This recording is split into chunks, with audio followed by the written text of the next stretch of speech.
अस्सलामुअलैकुम वरहमतुल्लाहि वबरकातुहू। प्यारे दोस्तों, आज के इस ख़तरनाक दौर में 90% लोग ऐसे हैं जो बंदिश और जादू से परेशान हैं। लोग एक दूसरे के ऊपर बंदिश कर देते हैं। किसी के घर पर बंदिश हो रखी है, किसी के रिश्तों पर बंदिश हो रखी है, तो किसी के कारोबार पर बंदिश हो गई है, तो किसी की दुकान पर बंदिश हो गई है। प्यारे अजीज दोस्तों, जब बंदिश होती है यानी कि जिसके घर में बंदिश हो जाती है उसके घर में बहुत ज्यादा तंगदस्ती आने लगती है। उसके घर में रिस्क नहीं आ पाता। उसके घर में लोग तमाम तरह की उलझनों में फंस जाते हैं। उस घर में लोग बीमार रहने लग जाते हैं। और अगर रिश्तों पर बंदिश हो जाती है तो फिर बच्चे जवान हो जाते हैं, उनकी उम्र गुजर जाती है, मगर अच्छे रिश्ते नहीं मिल पाते। लोग रिश्ते लेकर आते हैं, खाते हैं, पीते हैं, चले जाते हैं, लेकिन मुनासिब रिश्ता नहीं हो पाता। और अगर किसी ने किसी के कारोबार पर बंदिश कर दी है तो फिर कारोबार ठप होता चला जाता है, यानी कि कारोबार नीचे गिरता चला जाता है। और अगर किसी ने किसी की दुकान पर बंदिश करवा दी है तो फिर दुकान में ग्राहक आना बंद हो जाते हैं, दुकान चलना बंद हो जाती है और नुकसान पर नुकसान होना शुरू हो जाता है। तो प्यारे दोस्तों, सबसे पहले तो आपको ये समझना जरूरी है कि बंदिश को पहचाना कैसे जाए। आप हमारे इस बताए हुए तरीके के मुताबिक ये पहचान सकते हैं कि आप पर बंदिश हो रखी है या नहीं। तो दोस्तों, आपका चलता हुआ कारोबार रुक जाता है, या फिर जो भी काम आप करने के लिए जाते हैं उसमें कामयाबी नहीं मिलती है, या जिस काम में भी आप हाथ डालते हैं वो काम बिगड़ जाता है।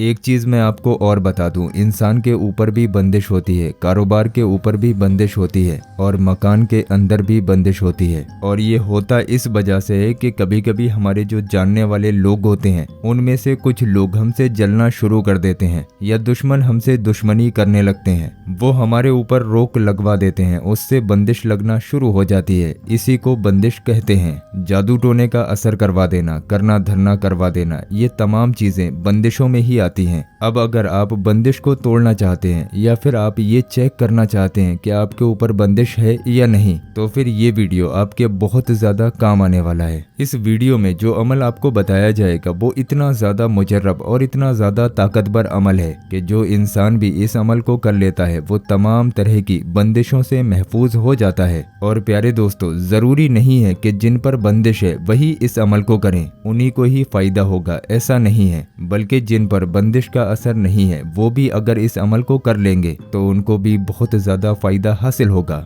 जिन लोगों पर पहले से बंदिश है, अगर वो इस अमल को कर लेंगे तो उनकी तमाम तरह की बंदिशें खत्म हो जाएंगी, तमाम तरह का जादू खत्म हो जाएगा, तमाम तरह के आसेबी असरात खत्म हो जाएंगे। और जिन लोगों पर बंदिश नहीं है, अगर वो इस वजीफे को कर लेंगे तो आने वाली जिंदगी में पूरी जिंदगी दुश्मनों की दुश्मनी से बच जाएंगे, हसद करने वालों के हसद से बच जाएंगे, जादू करने वालों के जादू से बच जाएंगे, और दुश्मनी करने वालों के दुश्मनों से बच जाएंगे। उनकी पूरी जिंदगी में कभी भी किसी भी तरह का कोई भी इंसान जादू नहीं करवा पाएगा, उनके ऊपर कोई भी बंदिश नहीं कर पाएगा। तो मेरे प्यारे अजीज दोस्तों, अगर आप हजरात इसको घर में बैठकर करेंगे तो आपके घर की बंदिशें खत्म हो जाएंगी, और घर में जो भी बुरी बलाएं और बुरी आफतें होंगी इंशाअल्लाह तबारक व तआला वो आपके घर से भागना शुरू हो जाएंगी। और अगर आप इसको अपने कारोबार की जगह पर करेंगे तो चंद दिनों में इंशाअल्लाह तबारक व तआला आपका कारोबार दुगनी तेजी से चलना शुरू हो जाएगा। और अगर वहां पर बंदिश होगी तो बंदिश कट जाएगी। अब आप लोग ये समझ ही गए होंगे कि बंदिश क्या होती है और कैसे लगती है। आइए अब हम जान लेते हैं कि बंदिश को हटाया कैसे जाता है। तो दोस्तों, आपको कुछ ज्यादा नहीं करना है, बल्कि आपको एक छोटा सा ये अमल कर लेना है। और इस अमल को करने का वक्त असर की नमाज से लेकर मगरिब की अजान तक, यानी कि असर की नमाज से फारिग होने के बाद मगरिब की नमाज से पहले पहले, इस बीच में आपको इस अमल को कर लेना है। अगर आप कारोबार की जगह पर कर रहे हैं, यानी कि दुकान वगैरह पर कर रहे हैं, तो पहले आप असर की नमाज पढ़ लीजिए। असर की नमाज अदा कर लेने के बाद आप लोग कारोबार की जगह पर बैठकर इस अमल को कर सकते हैं।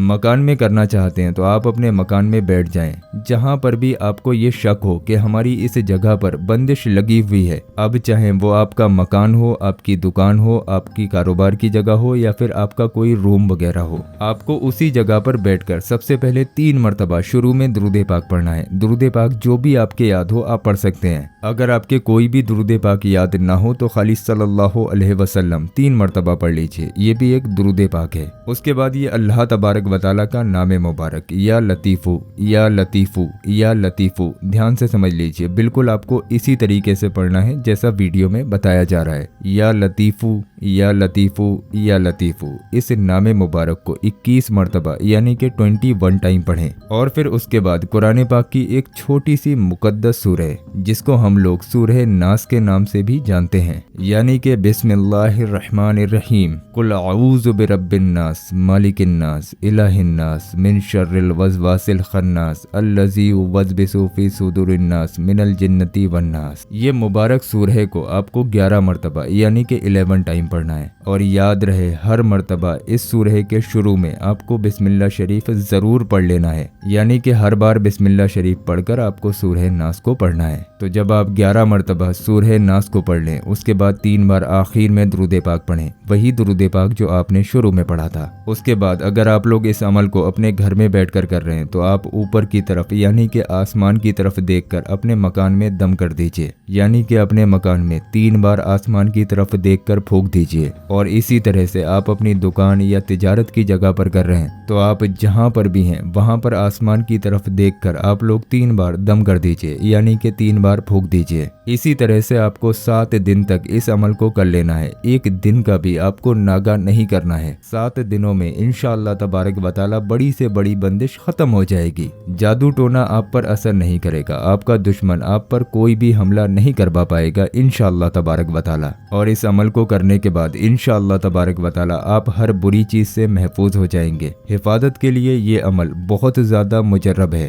अल्लाह तबारक व तआला से दुआ है कि परवरदिगारे आलम हमें इस वजीफे को करने की तौफीक अता फरमाए। तो प्यारे अजीज दोस्तों, अब हम सब मिलकर एक दूसरे के लिए दुआ करते हैं। और मेरी आपसे गुजारिश है कि दुआ को छोड़कर मत जाइएगा। जो लोग दुआ को छोड़कर चले जाते हैं वो बहुत बड़ी बड़ी मुसीबतों में घिर जाया करते हैं। दुआ मोमिन का हथियार है, हमें एक दूसरे के लिए दुआ जरूर करनी चाहिए। लेकिन आज का दौर ये है कि हम मुंह से तो कह देते हैं कि हमारे लिए दुआ कर देना, मगर जब आपके लिए दुआ की जा रही होती है तो आप उस दुआ को छोड़कर चले जाते हैं। फिर कहते हैं कि हमें फायदा हासिल नहीं हो रहा है, हमारी तकलीफें खत्म नहीं हो रही हैं। तो हम बारगाहे परवरदिगारे आलम में अपने हाथों को उठाकर आपके लिए दुआ करते हैं। आप दुआओं में शामिल हो जाएं और इस दुआ को कतई भी नजरअंदाज ना करें, वरना आप बुरी तरह से मुसीबतों में फंस सकते हैं। तो आइए दोस्तों हम लोग दुआ कर लेते हैं। या अल्लाह या रहमान या रहीम या करीम, कारसाज बंदा नवाज परवरदिगारे आलम मौलाए ताला,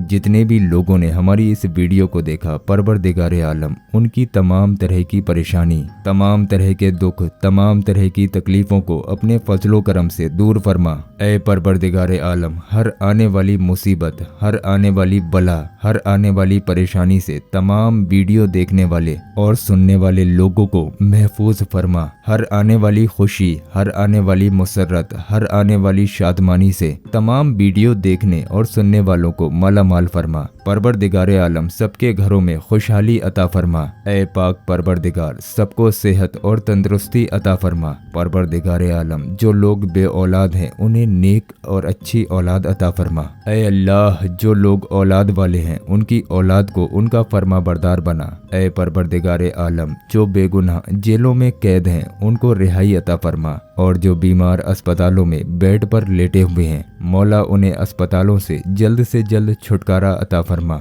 ऐ परवरदिगारे आलम हम सभी लोगों के ईमान की हिफाजत फरमा। ईमान के साथ जिंदगी और ईमान के साथ शहादत वाली मौत नसीब फरमा। आमीन अल्लाहुम्मा आमीन। हो सके तो आप लोग कमेंट बॉक्स में आमीन जरूर लिखें, क्या मालूम किसकी जबान से निकला हुआ आमीन कब कबूल हो जाए और हम सबका बेड़ा पार हो जाए। अगर आपको वीडियो पसंद आया हो तो आप लोग इस वीडियो को लाइक करके अपने तमाम दोस्तों में शेयर जरूर करें। और दोस्तों रुकिए, अभी आप लोग कहीं जाइए मत। ये जो हमने आपकी स्क्रीन पर वीडियो लगाया है ये वीडियो हमारे चैनल का सबसे ज्यादा पावरफुल वीडियो है। आपसे गुजारिश है जो आपकी स्क्रीन पर वीडियो आ रहा है इस वीडियो पर क्लिक करके इस वीडियो को बहुत ध्यान से जरूर देखें। इस पत्थर को आप लोग अपने घर पर भी मंगा सकते हैं। ये पत्थर आपसे खुद ब खुद वो काम कराता है जो आपके हक में बेहतर हो। तो मेरे कहने से जो आपकी स्क्रीन पर वीडियो है इस पर क्लिक करके इस पत्थर को आज ही अपने घर पर मंगाएं। इंशाअल्लाह आपकी तमाम परेशानियां दूर हो जाएंगी।